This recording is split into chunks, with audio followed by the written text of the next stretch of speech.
Hello friends, welcome back to my YouTube channel. ಉತ್ತರ ಕರ್ನಾಟಕದ ಧಾರ್ಮಿಕ ಪುಣ್ಯಕ್ಷೇತ್ರ ಆದಿಶಕ್ತಿ ಬನಶಂಕರಿ ದೇವಿ ರಥೋತ್ಸವವು ಬನದ ಹುಣ್ಣಿಮೆಯ ದಿನ ವಿಜೃಂಭಣೆಯಿಂದ ನಡೆಯುತ್ತೆ. ಇದು 1 ತಿಂಗಳವರೆಗೆ ನಿರಂತರವಾಗಿ ನಡೆಯುವ ದೊಡ್ಡ ಜಾತ್ರೆಯಾಗಿದೆ.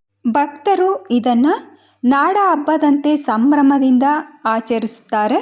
ಬನಶಂಕರಿ ದೇವಿಯ ಇತಿಹಾಸವನ್ನು ನೋಡುವುದಾದರೆ, ಕನ್ನಡ ನಾಡಿನ ನಗರ ಹಾಗೂ ಗ್ರಾಮೀಣ ಪ್ರದೇಶಗಳಲ್ಲಿ ಶಕ್ತಿ ದೇವತೆಯನ್ನು ಆರಾಧಿಸುವ ಸಂಪ್ರದಾಯ ಅನೇಕ ಶತಮಾನಗಳಿಂದ ಬಂದಿದೆ. ಚಾಲುಕ್ಯರ ಕಾಲದಿಂದ ಪೂಜಿಸಲಾಗುವ ಬನಶಂಕರಿ ಮೂರ್ತಿ ಬಾದಾಮಿ ನಗರದ ನೇಕಾರ ಓಣಿಯಲ್ಲಿ ಇತ್ತೆಂದು ಹಿರಿಯರು ಹೇಳುತ್ತಾರೆ. ಮೇಣ ಬಸದಿ ಸಮೀಪದ ದುರ್ಗದ ಒಳಗೆ ಬನಶಂಕರಿ ಮೂರ್ತಿ ಇತ್ತು. ದೇವಾಂಗ ಸಮಾಜದವರು ಪೂಜೆ ಮಾಡುತ್ತಿದ್ದಾರೆಂದು ಹೇಳಲಾಗುತ್ತೆ. ಈಗಿನ ಬನಶಂಕರಿ ದೇವಾಲಯದ ರಾಷ್ಟ್ರಕೂಟರ ಕಾಲದಲ್ಲಿ ಬನಶಂಕರಿ ದೇವಾಲಯವಿದೆ.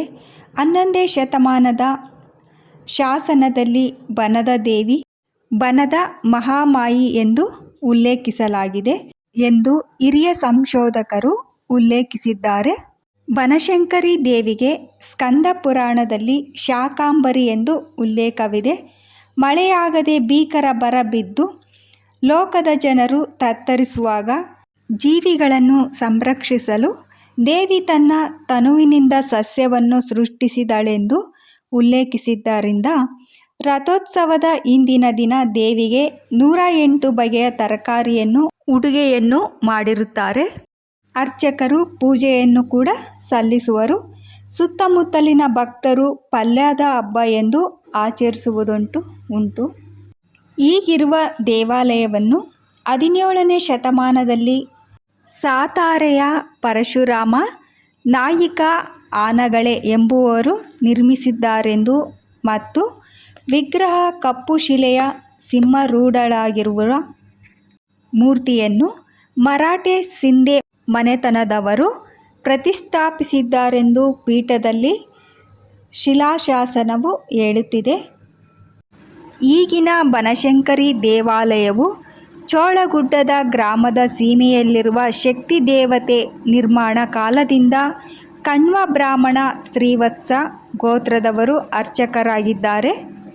ಸಾಂಸ್ಕೃತಿಕ ಕರಕುಶಲತೆಗೆ ಹೆಸರುವಾಸಿಯಾದ ಈ ಒಂದು ಬನಶಂಕರಿ ದೇವಾಲಯವು ಕೂಡ ಒಂದಾಗಿದೆ.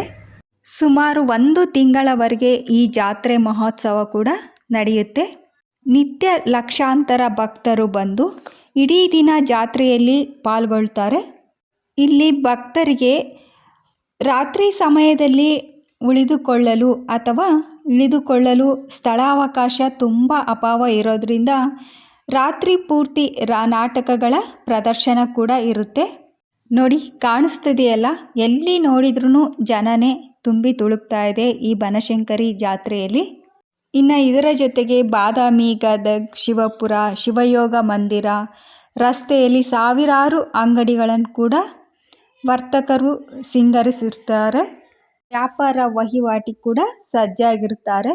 ಇದರ ಜೊತೆಗೆ ಈ ದೇವಸ್ಥಾನದಲ್ಲಿ ಪ್ರಸಾದ ವ್ಯವಸ್ಥೆ ಕೂಡ ತುಂಬ ಅಚ್ಚುಕಟ್ಟಾಗಿದೆ. ಈ ಒಂದು ಬನಶಂಕರಿ ದೇವಸ್ಥಾನದ ಜೊತೆಗೆ ಇಲ್ಲಿ ಒಂದು ಪುಷ್ಕರಣಿ ಕೂಡ ಇದೆ. ಇದು ಕೂಡ ವಿಜಯನಗರ ಸಾಮ್ರಾಜ್ಯದ ಅರಸರ ಕಾಲದಲ್ಲಿ ವಿಶಾಲವಾದ ಪುಷ್ಕರಣಿ. ಉತ್ತರ, ಪೂರ್ವ ಮತ್ತು ದಕ್ಷಿಣದಲ್ಲಿ ಶಿಲಾಮಂಟಪವನ್ನು ಕೂಡ ನಿರ್ಮಿಸಿದ್ದಾರೆ ಮತ್ತು 3 ಅಂತಸ್ತಿನ ದೀಪಸ್ತಂಭವೂ ಕೂಡ ನಿರ್ಮಿಸಿದ್ದಾರೆ. ಇದರ ಜೊತೆಗೆ ದೇವಸ್ಥಾನ ದೇವಿಯ ಅಲಂಕಾರ ಕೂಡ ನೋಡಿದ್ರಲ್ಲ, ಅದು ಕೂಡ ತರಕಾರಿ ಕೂಡ ಹಾಕಿರ್ತಾರೆ. ಇನ್ನು ಇಲ್ಲಿನ ಒಂದು ವಿಶೇಷತೆ ಅಂದರೆ ಈ ರೀತಿ ರೊಟ್ಟಿ ಮತ್ತು ಪಲ್ಯ, ಚಟ್ನಿ ಪುಡಿಗಳು ಇಲ್ಲಿ ಮಾರ್ತಾರೆ. ತುಂಬ ಕಡಿಮೆ ರೇಟಿಗೆ ಇಲ್ಲಿ ಮಾರಾಟವಾಗುತ್ತೆ. ನೋಡಿ, ಇವಾಗ ಇದನ್ನೆಲ್ಲ ಮುಗಿಸ್ಕೊಂಡು ನಾವು ಜಾತ್ರೆಯನ್ನು ನೋಡೋಣ. ಎಷ್ಟು ಭಕ್ತರಂದರೆ ಕಾಲಿಡೋಕ್ಕೂ ಜಾಗಿರಲ್ಲ, ಅಷ್ಟು ಜನ ತುಂಬಿರುತ್ತೆ ಈ ಜಾತ್ರೆಯಲ್ಲಿ. ಇಲ್ಲಿ ವಸ್ತುಗಳು ಅಷ್ಟೇ, ನಮಗೆ ಬೇಕಾಗಿರುವ ಎಲ್ಲ ಮನೆಗೆ ಬೇಕಾಗಿರ್ತಕ್ಕಂಥ ವಸ್ತುಗಳೆಲ್ಲ ಪ್ರತಿಯೊಂದು ಸಿಗುತ್ತೆ ಇಲ್ಲಿ. ನಾವು ನೋಡಿದ ಜಾತ್ರೆ ಒಂದು ಕಾಲು ಭಾಗದಷ್ಟು ಅಷ್ಟೇ. ತುಂಬ ಜನ ಇರೋದ್ರಿಂದ ತುಂಬ ವಿಡಿಯೋ ಮಾಡೋಕ್ಕಾಗಲಿಲ್ಲ. ತುಂಬಾ ರಶ್ ಇತ್ತು.